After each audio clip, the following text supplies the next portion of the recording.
We are here back at the Surfside Kolel Boker, and we are starting Landlord and Tenant Halacha. This was in regards to a recent case of a landlord and tenant dispute. I had pointed out that the landlord was wrong from both the Halacha and from the state view. And I decided afterwards that this could be a good opportunity to learn and to teach over the halachot of residential tenants, landlords, and the like. So, the book is from Rabbi Baruch Meir Levine, A Practical Guide to Halachot pertaining to residential property rentals, including multifamily buildings, basement apartments, and summer rentals. So here's the book, here's the copy. I purchased it myself. I didn't get it for free, nor do I need it for free, but throwing that out there. Chapter 1, Finding a Tenant, Finding an Apartment. So his discussion now is discussing competing to get an apartment, which happens a lot, especially in New York or in Jewish communities, Jewish neighborhoods. Finding an apartment near the shul, near the Jewish center, or whatever it is a value. Okay, competing for an apartment. Generally speaking, once a landlord makes even an oral agreement to rent his property to a prospective tenant, another individual may not approach this landlord and try to secure the property for himself, whether by offering a higher rent or by some other approach.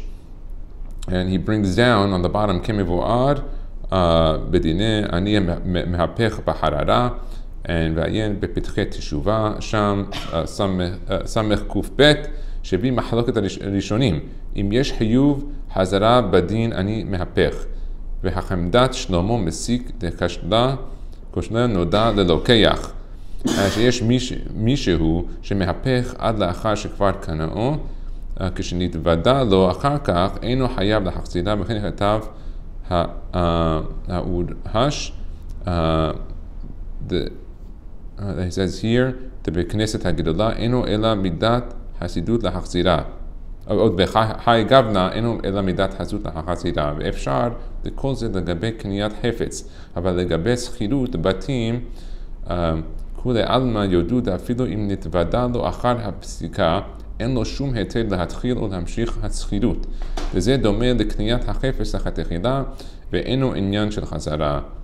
Interesting. So he says here, in short, very understandable, once a verbal agreement is done from the landlord to any prospective tenant, one may not approach him further. Such an act would fall under the prohibition of ani mehapech b'harara, and one who does so is classified by Hazal as a rasha.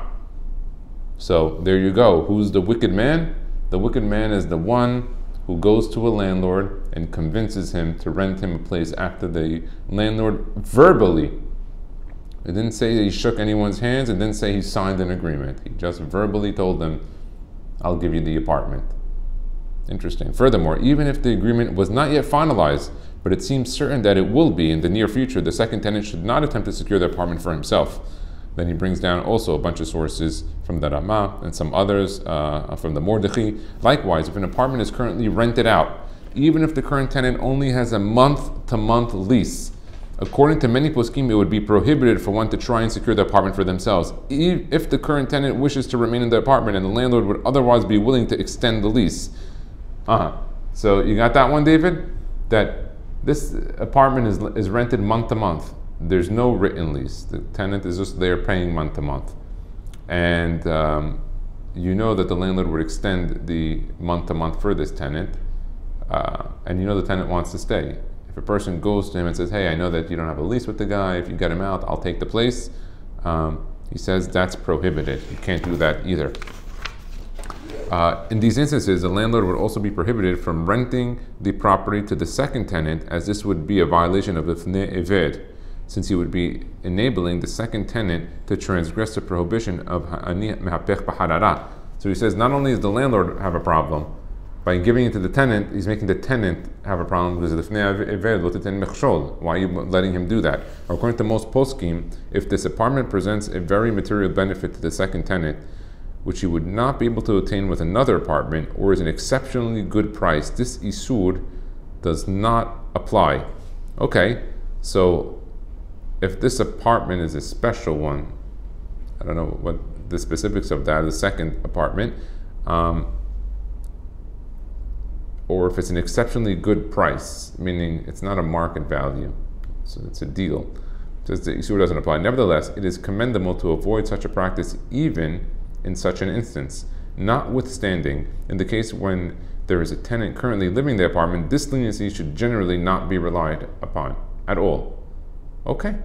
The entire discussion is only when the second tenant approaches the landlord and requests to rent the apartment. However, if the landlord is not satisfied with the current rental and approaches the second tenant and offers him the apartment, or if the second tenant knows that the landlord is looking for a different tenant, the Isur v'ani mehapech b'harara will not apply and the second tenant may rent the apartment. Okay, so that's in regards to the landlord reaching out. I mean, the landlord is not thrilled with the tenant is causing him a lot of issues or whatever, and he reaches out to another tenant. That would be okay. So that's today's daily study on that. Baruch Adonai Le'olam. Amen v'amen.